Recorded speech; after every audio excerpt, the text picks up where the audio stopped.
You're on board the news track. It was a 15-hour visit, but US Speaker Nancy Pelosi's Taiwan pit stop was a historic one. China, which had been warning of very serious consequences, ending up issuing just statements. As Taiwan simmers in the wake of the big Pelosi visit, the critical question is, what will Beijing do next? An enthusiastic wave, a warm goodbye. This is how 82-year-old US Speaker Nancy Pelosi concluded her 15-hour historic Taiwan visit. Despite China's threats and warnings, this visit sent out one very clear message: standing up to a global bully. America stands with Taiwan. 4 decades ago, the Taiwan Relations Act was building a strong bond between our two countries, advancing our shared interests of governance, economy, and security, while respecting the One China policy. As China goes and uses its soft power, money and whatever, into many countries in order to get their support at the UN and other bodies, we have to recognize and we have to show the world. After a suspenseful landing in Taiwan, Pelosi got straight down to business on Wednesday morning. Dressed in white from head to toe with a pop of blue and choosing to remain standing in stilettos for hours together, she addressed the Taiwanese parliament, meeting with the island nation's president and legislators. 43 years ago, with the Taiwan Relations Act, America made a bedrock promise to always stand with Taiwan. Taiwan has been an island of resilience in the world. Indeed, the people of Taiwan have proven to the world that with hope, courage, and determination, it is possible to build a peaceful and prosperous future. I just do want to mention and congratulate Taiwan for your governance of the COVID issue, the COVID pandemic. You are a model to the world. Declaring the United States' commitment to Taiwan's sovereignty and liberty, Nancy Pelosi minced no words in exposing China without even naming the nation. Speaker Pelosi is truly one of Taiwan's most devoted friends. The representatives here today are all important leaders in the House and have long made proactive efforts to promote progress in Taiwan-US relations in all areas. We are truly grateful to you for making this visit to Taiwan to showcase the U.S. Congress's staunch support for Taiwan. Red-faced and completely exposed, Beijing countered the US-Taiwan bonhomie with propaganda and more bluster. Chinese government mouthpiece put out this video of its advanced warplanes exercising combat takeoffs. It's already carrying out military drills in 6 locations around Taiwan. In an attempt to stare down the island nation, China also listed 2,066 Taiwanese food items as being subject to import suspension, including citrus fruits, fish products, and bakery goods. It has also suspended export of natural sand to Taiwan. A belligerent Beijing has warned those who play with fire will perish by it. We all know that China has repeatedly made clear to the US its solemn position that China firmly opposes Pelosi's visit to Taiwan through various channels and at all levels. But clearly, the US and separatist forces in Taiwan did not listen. In this case, the Chinese military can only have a dialogue with the US and the separatist forces in Taiwan in a language they can understand. Taiwan countered Chinese provocations by flexing its own military muscle, showcasing its war machines in this video released by its defense ministry, saying that while the nation is not eager for a fight, they will not shy away from one. Military muscle flex, war of words, diplomatic face-off, and the world on edge. Who won this Taiwan tucker? She or Xi? Bureau Report, India Today. Nancy Pelosi's Taiwan visit has exposed China's bluster. It threatened military action. All Beijing did was release propaganda videos of drills on social media. China threatened sanctions, but it only banned the import of citrus fruits and some fish from Taiwan. The warning was big, but what was delivered was a whimper. Nancy Pelosi, the number 3 in the US administration in Taiwan, a sight China cannot stomach or ignore. The US Speaker's one-day stay on the island, claimed by China, triggered angry reactions from Beijing, which threatened targeted military action. Just as Ms. Pelosi landed at the Songshan airport in Taipei, civil defense sirens went off in China.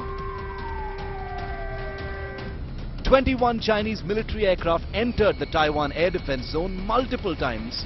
The People's Liberation Army started maritime and air drills in the South China Sea, surrounding Taiwan from almost all sides. The PLA tested conventional missiles and fired long-range artillery into the Taiwan Straits as part of these intended drills. China is clearly smarting after its repeated warnings, and even a last-minute dialogue between President Xi Jinping and President Joe Biden could not prevent Pelosi from landing in Taiwan. China has vowed retaliation and grave consequences to those who offended them. So, its Foreign Minister Wang Yi has declared that those who played with fire will perish by it. The Chinese Foreign Minister's statement is in line with earlier statements by the country's diplomats leading up to Pelosi's visit. Recently, China has made it clear to the US on many occasions that it is firmly opposed to Speaker Pelosi's visit to Taiwan. We are fully prepared. If the US insists on going its own way, China will certainly take firm and forceful measures to safeguard its national sovereignty and territorial integrity, and the United States should be held responsible for any serious consequences. China has also hit Taiwan with trade bans.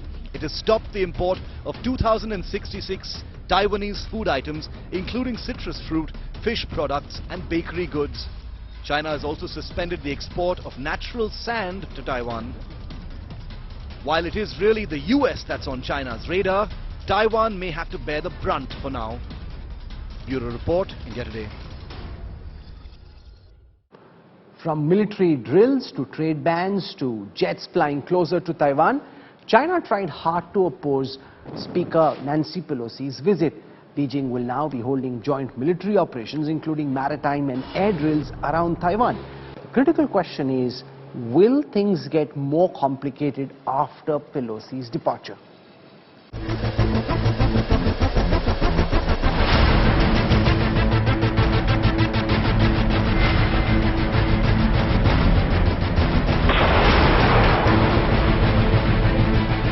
China's military is in war mode over Taiwan, and we mean that literally. With Beijing's belligerent bluff being called out by the successful stopover in Taiwan by US House Speaker Nancy Pelosi, the military ball is now in China's court. And the country is doing everything it can to at least seem like it meant business. As declared shortly after Speaker Pelosi had arrived on Tuesday night in Taipei, China will kick off a series of live naval firing drills literally all around Taiwan starting tomorrow. China's Eastern Theater Command will hold these joint military operations around Taiwan with naval and air drills in the north, southwest and southeast of the island. The drills will involve Chinese Navy destroyers and frigates as well as combat aircraft. With live missiles and ammunition to be used, fears have escalated that even a tiny error could trigger a bigger flashpoint in the region.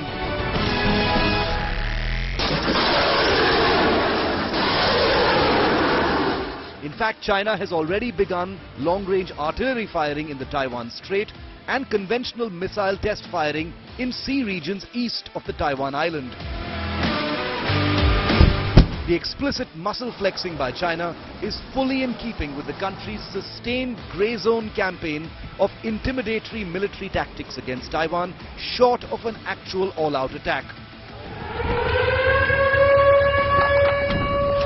The Chinese drills are designed as psychological warfare, aimed at grinding down and wearing out Taiwan's defenses, imposing fatigue on its military and sensor networks. With China repeatedly warning of resolute military action and grave consequences for both the US and Taiwan for Pelosi's visit, the world waits to see what Beijing will do. Bureau Report, India Today. Taiwan, for its part, countered China's provocations and threats by flexing its own military muscle. The nation's defense ministry released a video showcasing the war machines in Taiwan's possession, with a focus on combat drones to counter China's threat.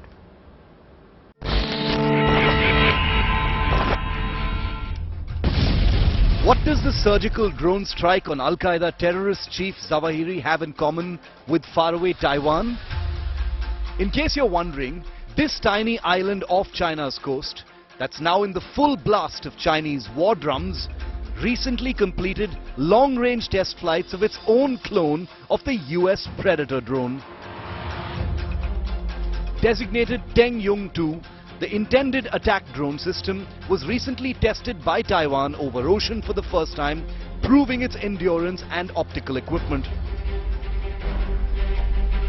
This indigenous Taiwanese drone, part of the island's big focus on self-reliance in weaponry and especially drone warfare, is modelled very much on the Predator and Reaper drones of America, tried and tested airframes for long-range strike missions, which they've been doing for years, including most recently of the Al-Qaeda chief. Parallel to the domestic combat drone program, Taiwan is set to receive 4 US-built, optionally armed Predator drones starting 2025. In fact, the Tengyong-2 is being developed by Taiwan to carry and fire the very same AGM-114 Hellfire laser-guided missile variants of the kind the US uses in drone strikes, as well as the one that killed al-Zawahiri. Taiwan's big focus on indigenous combat drone weaponry has been speeded up further by the Russia-Ukraine war, with the island taking note of the effective use of Turkish Bayraktar 2 combat drones in that ongoing conflict.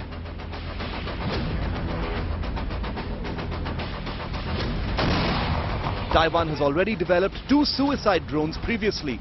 The Tengyong-1 and Shen Xiang, both are in active deployment.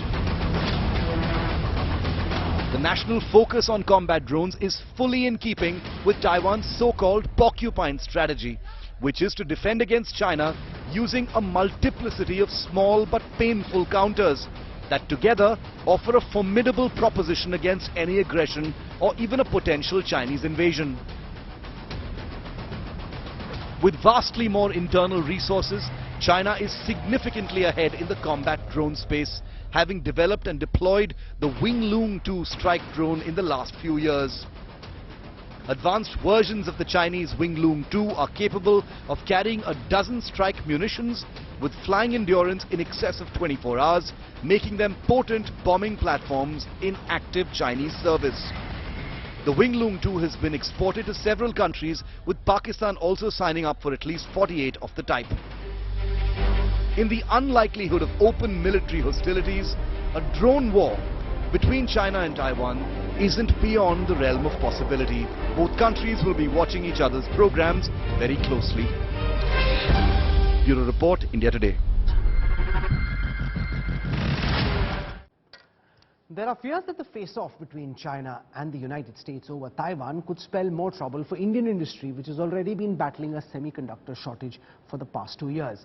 Business Today's Bureau gets a look at what the heightened tensions between Taiwan and China mean for an Indian consumer. Just as the Indian auto industry was emerging from its worst slowdown ever, there are fears the semiconductor supply crisis could return. These images of the latest and most potent weapons in the arsenals of China and the US have rattled the world these past 2 days, with the industry dreading the prospect of China throttling the supplies of semiconductors from Taiwan. Last year, Taiwan controlled 63% of the world's semiconductor supplies. South Korea, with companies like Samsung, had 18% of the market, while China had a 7% market share. US and other countries had the remaining 15%. Simply put, the world is dangerously dependent on Taiwan for its chip supplies.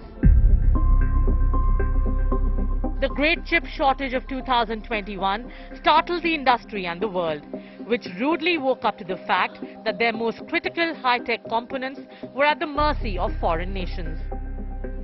This was what tech major IBM said in a white paper in March 2021. You never want to be in a spot where another nation can control a valuable resource that your nation depends on. The US, wary of the global tilt, passed a mega $280 billion CHIPS Act, which received rare bipartisan support in both houses of the Congress. India, which announced its $10 billion semiconductor policy last December, has only taken some baby steps in the area. The country still imports 100% of its chip supplies. Bharat chip taker से chip maker बनना चाहता है। Semiconductors का उत्पादन बढ़ाने के लिए भारत में तेजी से निवेश बढ़ रहा है। यानी मेक इन इंडिया की शक्ति और डिजिटल इंडिया की ताकत की डबल डोज भारत में इंडस्ट्री 4.0 को नई ऊंचाई पर ले जाने वाली है। However, most of India's chip imports are from China and not Taiwan.